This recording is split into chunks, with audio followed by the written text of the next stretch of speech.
मन अटकया बेपरवाह दे नाल, मन अटकया बेपरवाह दे नाल। धुरंधर मन अटकया फिल्म जब देखोगे तो वो एक ऐसे पोर्शन में आएगा जो आप लोग मिस नहीं कर पाओगे। It's a biggest film of decades. जिन्होंने उरी बनाई, आर्टिकल 370, कमाल की मूवियां सारी इतनी बनाई है। और मैं तो इतना ओवरवेल्म फील कर रहा था कि यार it's a very big opportunity. Let's अब अच्छा गाते हैं।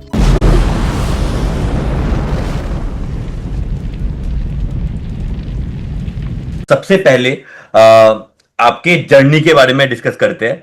सो जी इंडियन आइडल 14 विनर, और उसके जी बाद आपने डायरेक्टली डेब्यू किया धुरंधर में। जी।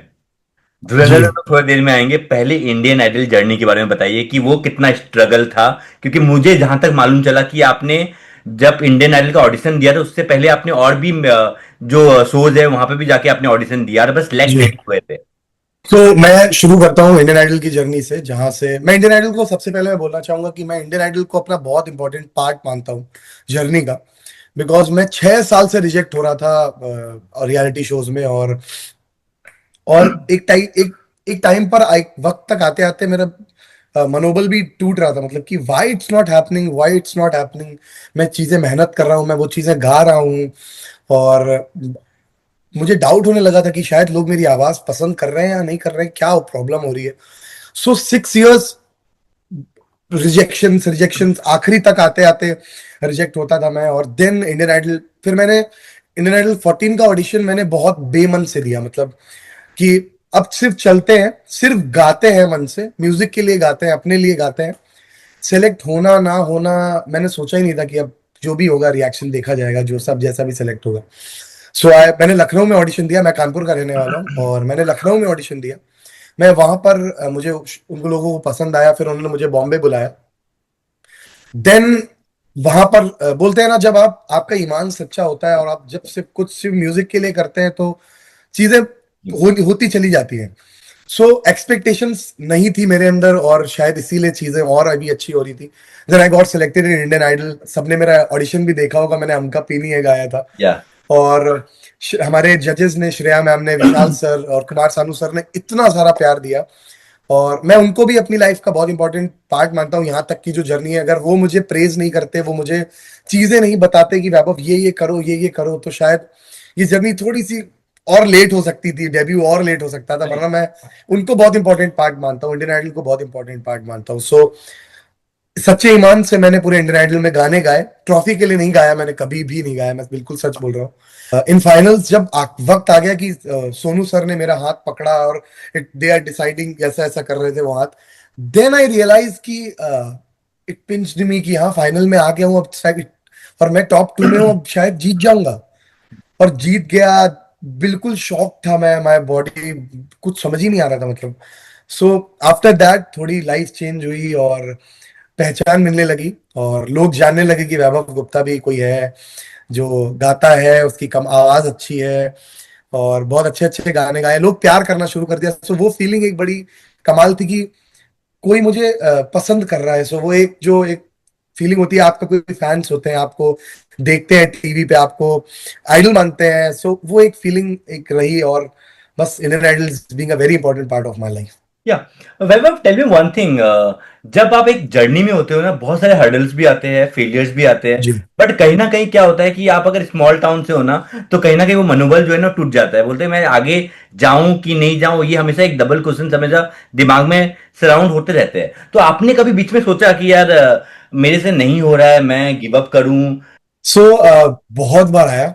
इवन जब मैं 6 साल से रिजेक्ट हो रहा था, सो मुझे यही लग रहा था कि क्या प्रॉब्लम क्या हो रही है, मतलब कि कहाँ मैं लैग कर रहा हूँ। मतलब even my father told me कि वैभव बेटा, पता नहीं अब होगा कि नहीं, अब तुम ये वाला ऑडिशन अकेले देने जाओ, अब पता नहीं होगा कि नहीं, तुम अकेले जाओ, अब मैं अवार्ड और ट्रैवल नहीं कर सकता।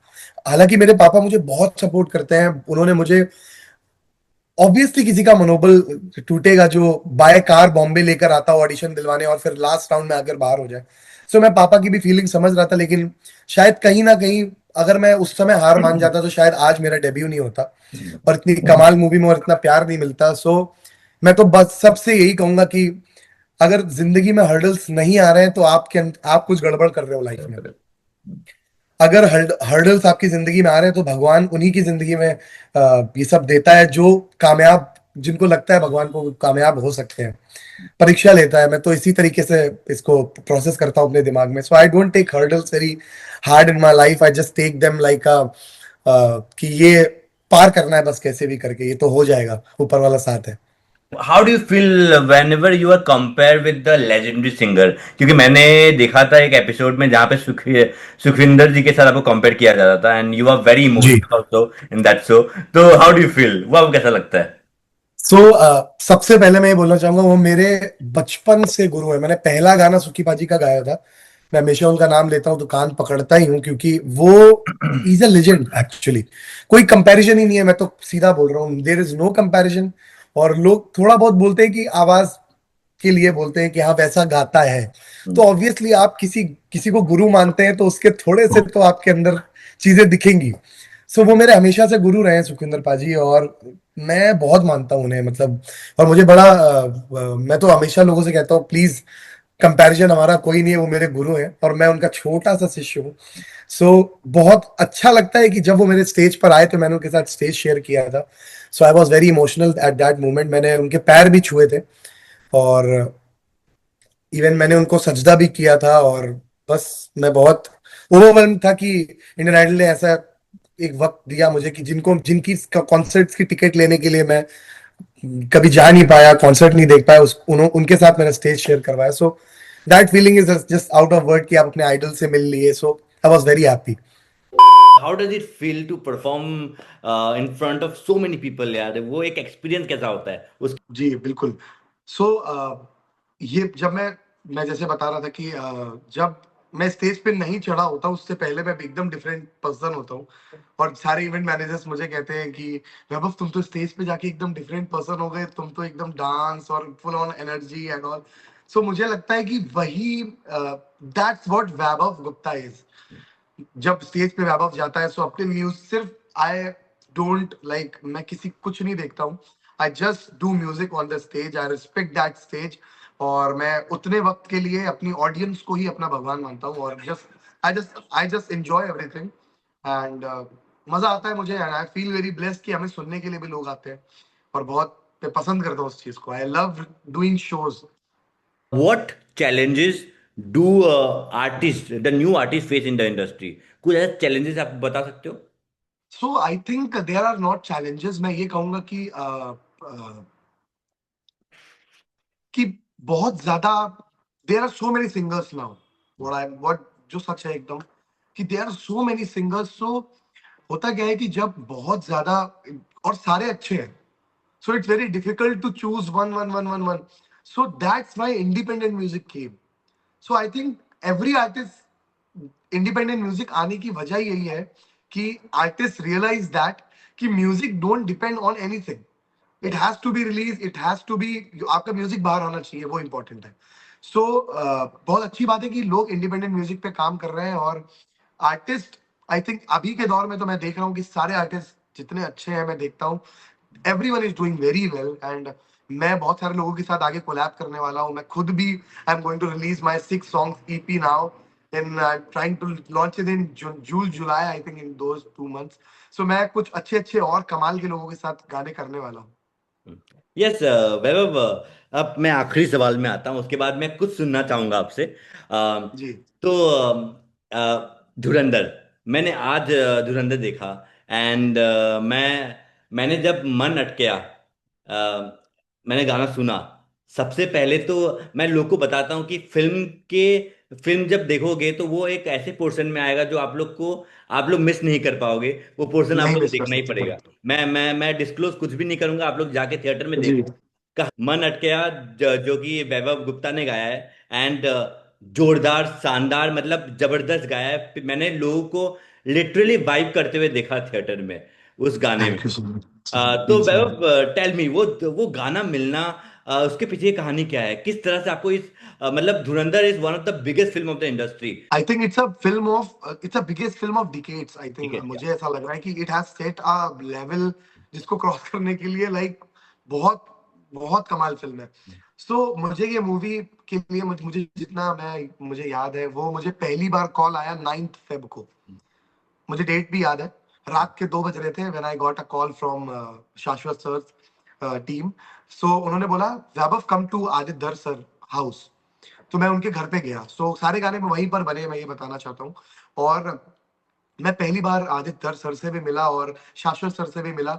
मेरी तो आवाज ही नहीं निकल रही थी, बिकॉज अब इतने बड़े डायरेक्टर जिनका vision is like damn, and जिन्होंने उरी बनाई, आर्टिकल 370, कमाल की मूवियां सारी इतनी बनाई है। और मैं तो इतना ओवरवेल्म फील कर रहा था कि यार it's a very big opportunity, let's let's अब अच्छा गाते हैं।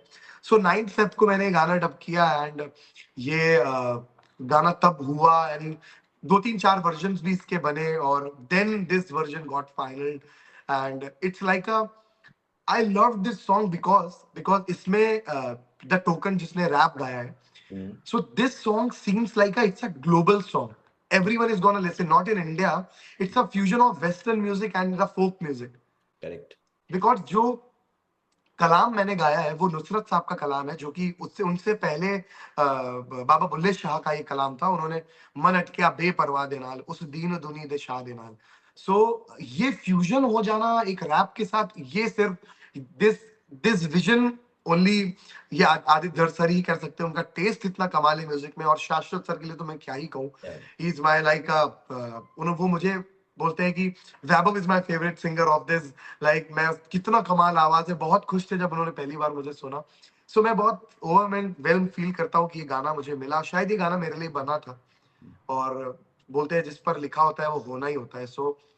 मैं बस आई वेरी हैप्पी कि इस मूवी का पार्ट हूँ मैं, और इतना प्यार दे रहे हैं लोग। So, Vaibhav, I want to tell you because you are 22 years old, right? 21 years old. 21 years old and working with such a big director, singing या such a brilliant song. It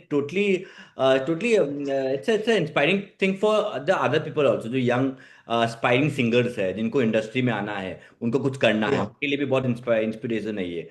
तो yes, we ya all are very proud of you, Vaibhav. Thank you so much. Ya means a Vaibhav, lot, means a अब खत्म करने के पहले interview एक कुछ lot. आपसे सुन लेते हैं। जी, मैं अपना ही गाना एक बार सुनाना चाहता हूँ आप सबको।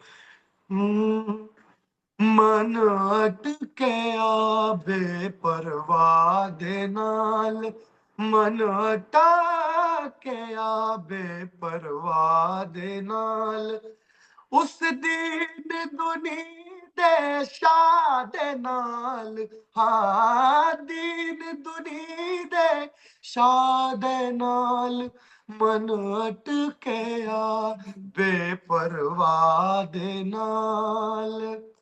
Thank you so much Vaibhav, it's thank you so much. Amazing यार। और हम लोगों ने ये गाना मूवी में देखा। मैं लोग को बस यही बोलूंगा कि प्लीज जाके धुरंधर देखो, और वैभव गुप्ता बिल्कुल। का ये मन अटके सुनो।